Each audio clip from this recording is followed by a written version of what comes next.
A principios del pasado siglo XX, Francisco Madero encabezó el levantamiento nacional que derrocó la dictadura de Porfirio Díaz. Se convirtió en presidente de México, llegando en una condición muy favorable, con apoyo popular y amado por el pueblo. Una gran parte de los ciudadanos creyeron en su búsqueda por la justicia y la felicidad de este país.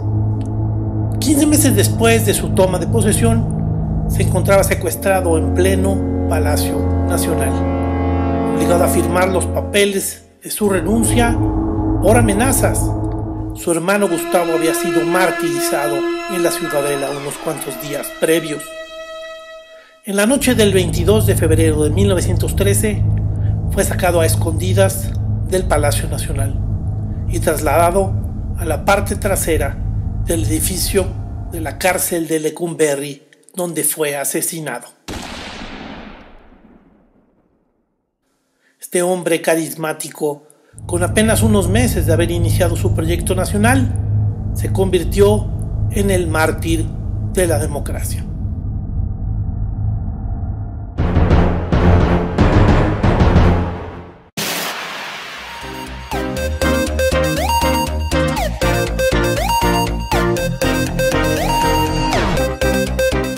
¿Qué sentido tiene estudiar el pasado? ¿Acaso lo que vivieron nuestros antepasados tiene alguna relación con nosotros y nuestro futuro? Hoy platicaremos de el asesinato de Francisco Madero. Esto es Historiadores.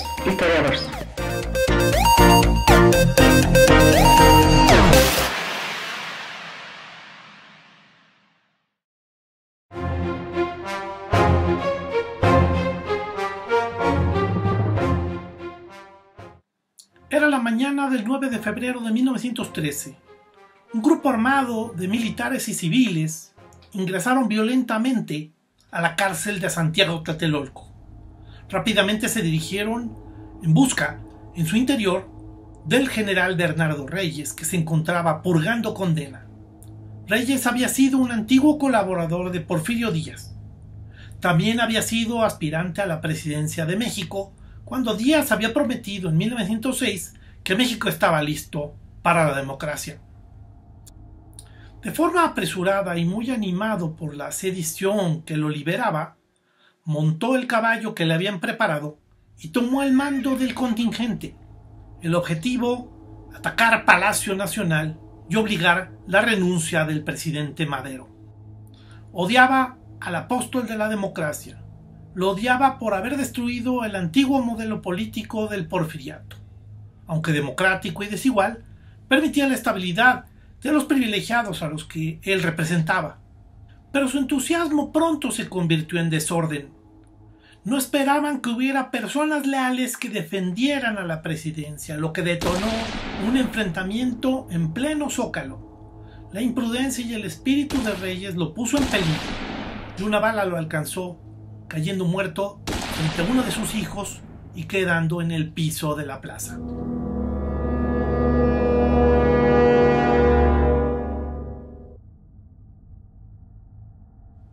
Los rebeldes fueron rechazados y se replegaron a la Ciudadela. El presidente Madero, quien se encontraba en ese momento en la residencia oficial del castillo de Chapultepec, se dirigió al centro, custodiado por habitantes de la ciudad y cadetes del colegio militar. Llegó a Palacio, donde iniciaron los planes para controlar la crisis. El mando de la defensa del gobierno se le entregó al general Victoriano Huerta, quien prometió poner orden de forma ágil en la capital. Estos terribles eventos se presentaban en tiempo en que el nerviosismo era patente en la embajada de Estados Unidos. El embajador Henry Lane Wilson ya había criticado a Madero por el riesgo que corrían los ciudadanos extranjeros en el país, pero la realidad es que reprobaba la inestabilidad que representaban los campesinos alzados en poblaciones que tomaban haciendas, o los zafarranchos entre sindicatos y policías en la ciudad. Pero esta situación se presentaba en México derivado de la impaciencia de estos grupos, al no ver las promesas de Madero cumplidas rápidamente. Habían esperado que la llegada del apóstol de la democracia fuera la solución a las injusticias de forma inmediata. El escritor Carlos Fuentes dijo una vez: Madero fue demasiado lento en sus reformas para satisfacer a sus amigos, demasiado débil con sus enemigos. Fue socavado por una conspiración del ejército, los terratenientes y el embajador norteamericano. Ante la situación, Madero esperaba que las acciones de los grupos leales del ejército tranquilizaran los ánimos y pudiera continuar con su proyecto de gobierno. Pero Huerta lo traicionó entablando acuerdos con los rebeldes, permitiendo la entrada de alimentos y parque al edificio donde estaban refugiados. Conforme pasaron los días, el hermano del presidente, Gustavo Madero, descubrió las acciones traicioneras de Huerta. En plena reunión en Palacio Nacional, lo encaró, evidenciando su perjurio. Huerta se defendió con mentiras ante el presidente y le solicitó un breve tiempo para demostrar su lealtad.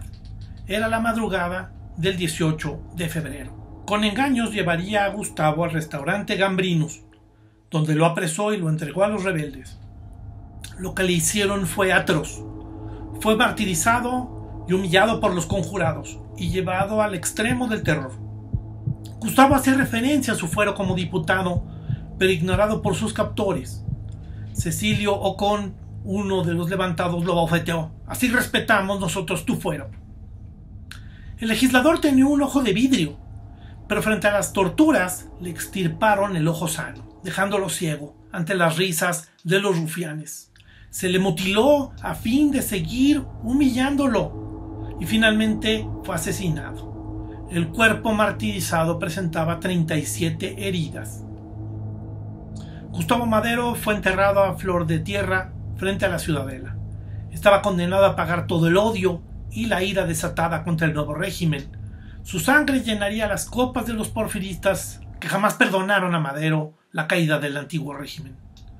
Mientras esto pasaba, en Palacio Nacional, Francisco Madero fue detenido por el grupo que lo custodiaba. Fueron encerrados, obligados ante la tensa situación. La única salida para salvar sus vidas sería la renuncia. Fueron presionados durante las siguientes horas. El 19 de febrero de 1913, Madero y su vicepresidente José María Pino Suárez firmaron la renuncia. Se les prometió la seguridad de sus familias. Presos en Palacio, se les dijo que se les trasladaría a Cuba. Abrumados por la situación, con largos silencios, pasaron los siguientes días. Recibieron a la madre de Madero el 22 de febrero por la mañana. Esta reunión derrumbó a Francisco Madero. Se enteró de la muerte de Gustavo, culpándose por su martirio. A las 10 de la noche, un contingente llegó a Palacio Nacional con la orden de trasladar a Madero y Pino Suárez a la penitenciaría. Se les indicó que subieran a carros separados y abandonaron el lugar. Al llegar al edificio de Lecumberri, recibieron la orden de dar vuelta a la prisión. Madero comentó: pero si atrás no hay puerta. Fue obligado en la oscuridad a bajar del automóvil y al levantarse y salir, recibió 2 disparos en la parte posterior de la cabeza. El cuerpo cayó de golpe al piso, llenándolo de sangre. Pino Suárez, quien también había descendido del auto donde era llevado, vio la suerte del expresidente frente a sus ojos. Intentó huir solicitando a gritos ayuda. Sus captores lo acribillaron en la fuga. Los cuerpos fueron llevados al interior de la penitenciaría, donde se cavaron unas improvisadas fosas, y ante el apuro tuvieron que romperle las piernas a Pino Suárez para que cupiera en la precaria sepultura. Al enterarse Huerta de lo sucedido, no sin despegarse de su botella de coñac, estalló en furia. Hay que guardar la legalidad y las normas. Los cuerpos fueron exhumados y entregados a sus familiares el 23 de febrero de 1913. El asesinato del presidente Madero, además de ser un ataque a las reglas de la civilidad, se cometió de forma atroz, cayendo en vilezas terribles por parte de quienes se suponía que custodiaban al presidente. representó más que un acto terrible contra el deseo del pueblo, un acto contra los principios democráticos, fue más bien un intento de atacar a la modernidad, un desprecio por la civilidad. El golpe huertista, en lugar de contener la revolución, fue la señal para que la llama de la rebelión se extendiera por todo el país. Los potentados, los militares y la embajada norteamericana habían cometido un grave error al creer que el impulso de cambio terminaría con el golpe de Estado y la infamia contra Madero. En el camino a la democracia, México tiene un mártir, como referencia clara de la lucha por el pacto social, por la decisión popular, el gobierno del pueblo, para el pueblo y por el pueblo, con un espíritu desinteresado por buscar el modelo legal y justo de participación ciudadana como el único camino para la mejora social, para la madurez como grupo, como comunidad, como sociedad.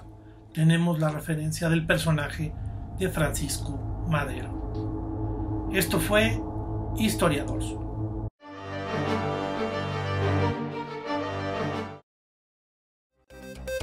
Suscríbete a nuestro canal, ayúdanos a llegar a más personas.